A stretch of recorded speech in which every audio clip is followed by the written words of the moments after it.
Hello, Facebook Live. What's happening, everybody? I am making a second attempt here to do this live. I guess I got cut off, and I didn't even know I got cut off because I was on a different window. So I'm now on my phone. I'm not sure if the internet service was cutting me. I'm not sure what was cutting me out. But we're going to try this again. I was on a roll here on wine and the additives that are in wine that we don't really know about. And I found this great article online this morning. I've been wanting to do this for a while. This video about what's really in wine. I don't even know what's really in wine. There's dozens and dozens of approved additives that winemakers can add into wine. Not all winemakers do this.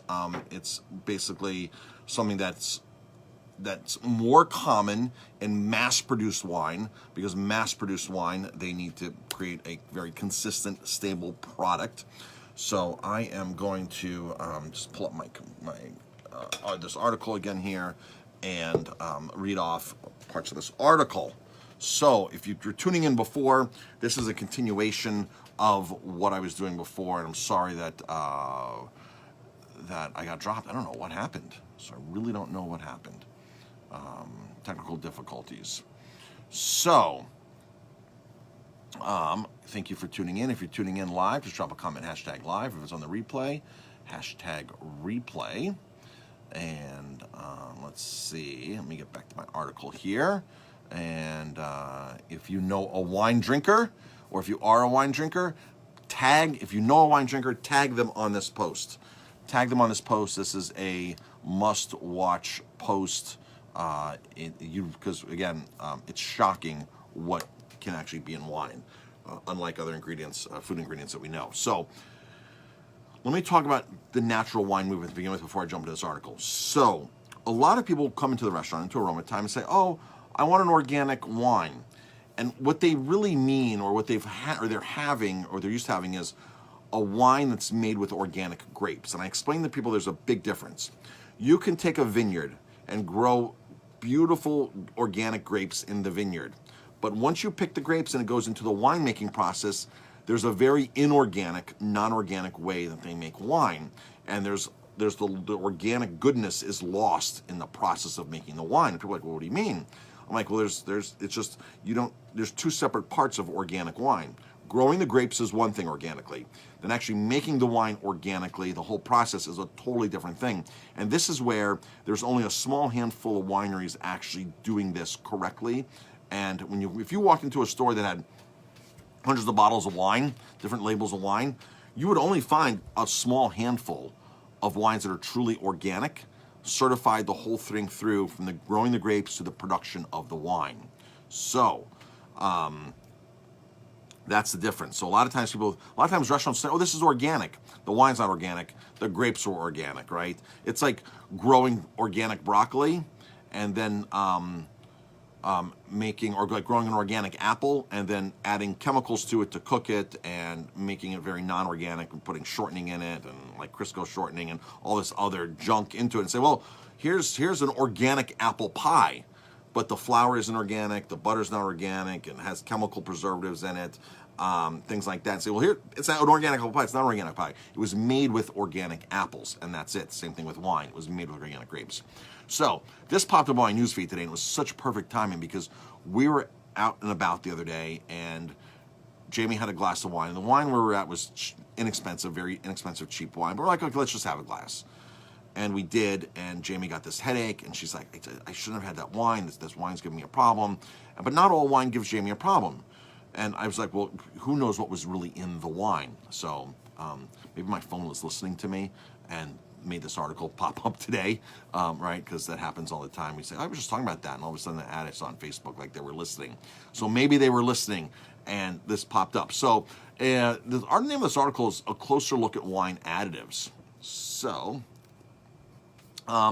experts believe winemaking began in northern China around 7000 BC. Archaeologists sifting through the ruins of ancient civilizations called Yahao uncovered grape seeds and pots lined with tartaric acid, the main acid in winemaking. This was 7000 BC in China.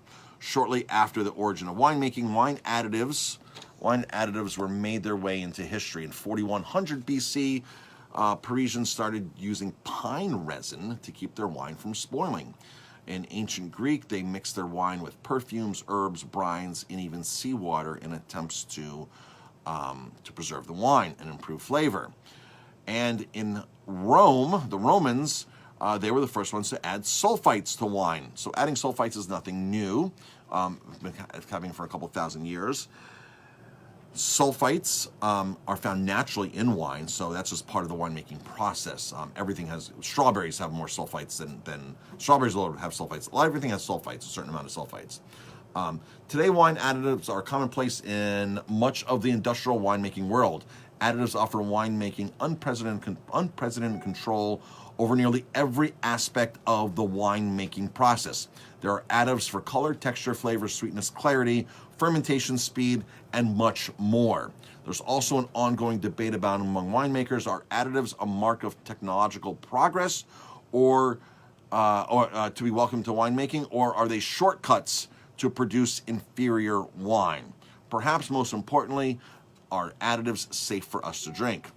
All right, so why wine additives matter. Wine additives do a variety of things that make wine production easier. In the United States, there are 76 approved wine additives from the FDA. In Europe, there's only 50-ish approved, still 50, but the US has 76. So are included in winemaking, and none of those are labeled, folks. 0 of those are labeled. So here's what some of those chemicals or additives do. There's fining agents that reduce the haziness and make the wine less bitter. So all the wine, if you were to make wine at home, Chardonnay, a white wine, you'd have all this hazy particles in it, these microparticles, part of the yeast that's actually in there, that's they're suspended in the wine. So they drop egg white powder, or they drop bentonite clay, which are the natural versions of additives, to actually grab those particles and pull them out. Not many people know there's egg whites in their wine, but there's most likely egg whites in the wine, unless it's certified vegan, or they actually tell you on the label. Defoaming agents prevent the wine from foaming. This even happens in whiskeys, especially rye. Rye, you need to add an additive. Put an additive in when you ferment rye, when you distill rye, because the fermentation makes the whole pot boil over and you'll lose half the product. And if you're doing rye for the first time, you find that out the hard way, typically. Preservatives that prevent the wine from spoiling are added. Fermentation enhancers that speed up and standardize the fermentation process. Colorants that change the color of the wine. And enrichment agents that change the flavor of the wine or enhance the flavor of the wine. Additives provide winemakers with a great deal of control over every aspect of the winemaking process. They're most popular in the big industrial brands because they want bottle after bottle, year after year, to be the same exact wine. So they take these stabilizers and these chemicals and colorings, all kinds of things, and they doctor it up, and they want the same quality year after year, and this helps them do that. Many of the smaller producers do use additives, but not to this extent. Some of the smaller producers are very, very strict. One of the very strictest producers we know is right here in the Hudson Valley, Stout Ridge Winery in Marlboro. Super impressive. If you want to really get a rundown of natural wine, go see them over at Stout Ridge Winery. Really, really super impressive. I can't buy their wines for retail or for wholesale here because they don't make enough wine. I can buy their spirits, but you won't see their wines in any restaurants. You have to go to the winery. And I'm happy to go to the winery and pay full price for their wines because they're spectacular. Really, really spectacular. And he's really mastered the art of natural winemaking. However, many small additives. All right, so, but while they have undeniable benefits for winemakers, when it comes to the ease of production, there are 3 things to consider when talking about additives. Transparency is the one. In virtually every other consumable industry, food, beauty, personal care products, ingredient lists are mandatory. I've said this on my other live. Like, you look at a can of shaving cream, the ingredients are on there. You're not even consuming shaving cream. So why aren't they on wine? You can look at the label and know exactly what you're getting in all of those other products. But because wine is taxed as alcohol, not food, the government doesn't require producers to disclose ingredients. That's interesting, huh? So The one exception is sulfites. And that labeling doesn't mean much because virtually every wine in the world contains sulfites. That includes naturally occurring sulfites and most likely added sulfites. Because winemakers don't have to disclose ingredients, you never know what's in your wine. That's an issue in certain situations. For example, Mega Purple, a type of super concentrated grape juice, is a common additive that improves the color and the body of wine. It also stains your teeth and increases wine's sugar content quite a bit if it's added after fermentation. So, some of these might be grape concentrates, juice concentrates, egg whites might be natural, but there are some that are definitely chemically related, not natural, not naturally produced. The same thing with sulfites. You can get a chemically produced sulfite, lab-produced sulfite, or natural occurring or naturally produced sulfites. So even that's different. And it's good to have transparency in ingredients. You want to know exactly what you're putting into your body. And when it comes to the wine industry, you typically don't. Even high-end wines often contain additives. Quick story. Screaming Eagle Winery. They sell this wine that's $2,000 a bottle, $1,800 a bottle, $1,500 a bottle, California wine. Very high-end wine. I was speaking to the winemaker, and he was at a show a few years ago, trade tasting, and it was their second label, which was still like $700 a bottle. And we were talking about sustainability, and he was like, "Oh, we're very sustainable. We're a sustainable vineyard." I'm like, "Oh, great. Well, how do what do you do for weed management? Irrigation, things like that." He goes, "Weed management, we spray Roundup out there." And I go, "I thought you were sustainable." He goes, "We are sustainable." I go, "Roundup's not sustainable." He goes, "Roundup is sustainable for our bottom line. We could never afford to pay somebody to go out and pick weeds, so it's easier for us to sustain our business. Roundup's sustainable monetarily." And I called the guy. I said, "Why? You can't even use the word sustainability. Like, this is a scam. Like, nobody ever questioned you like I'm questioning you because you're just saying, oh, it's sustainable." But even on that kind of level, there's no transparency, right? Oh, we're sustainable. One would think they're doing things organically, and far from it. So shame on Screaming Eagle. I mean, they charge all this money for these wines. Overall, there's very little research surrounding wine additives and their effects on human health. And because wine companies are not required to disclose their additive content, you have no way of knowing what additives you're consumed. For example, dimethyl dicarbonate, or called Velcorin, a stabilizer some producers add to wine to order to control fermentation. DMDC is strongly toxic to humans in its raw form. Wow. So toxic in its raw form, but yet it's added to fermentation and it's not even on the label. Folks, something is very, very, very wrong. We know things are very, very wrong.